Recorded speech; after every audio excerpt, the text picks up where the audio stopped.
যখন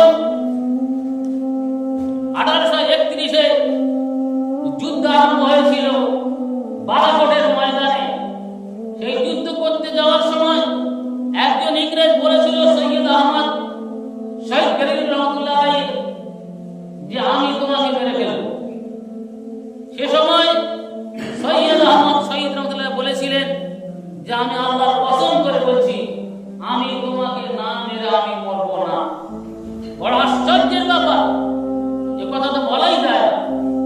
দেখা গেল দীর্ঘক্ষণ লড়াই করার পরে ওই ইংরেজ একদিকে রণজিৎ সিং এর সৈন্য আর একদিকে ইংরেজরা, পিছন থেকে সেই ইংরেজ সেনাটা এসে সৈয়দ আহমদ শহীদ রহমতুল্লাহ আলাইহির ঘাড়ে কোপ বসিয়ে দিল।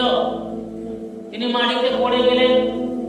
তারপরে ওই ইংরেজ যখন পিছন ফিরে যাচ্ছে, এই ধরটা উলঙ্গ তরবারি নিয়ে লাফাতে লাফাতে ওই ইংরেজের ধরে গিয়ে মারলো, তার গলায় মারলো, সে মারা গেল, ইনি তার শরীরের উপর পড়ে গেলেন। আল্লাহ রাব্বুল আলামিনের রাসূল বলেছেন ইন্না মিন ইবাদিল্লাহ মান লা আকসামা আলাল্লাহ লা আবরাহু। আল্লাহর এমন এমন বান্দা থাকবে যারা আল্লাহর নামে কসম করবে, আল্লাহ তাদের কসমটা পুরো করে দেবেন। আলহামদুলিল্লাহ, সৈয়দ আহমদ শহীদ রহমতুল্লাহ আলাইহি বিখ্যাত বুজুর্গ ছিলেন, আল্লাহর ওলি।